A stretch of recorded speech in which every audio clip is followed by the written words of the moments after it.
নিয়ে যেতে হবে না? বাজার করা শেষে কি খেতে হবে এখন? মটনের কফি।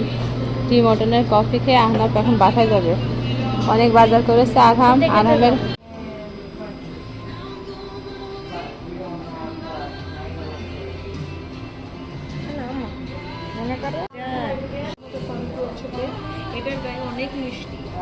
হ্যাঁ, তোমার হাতে ময়লা বাবা।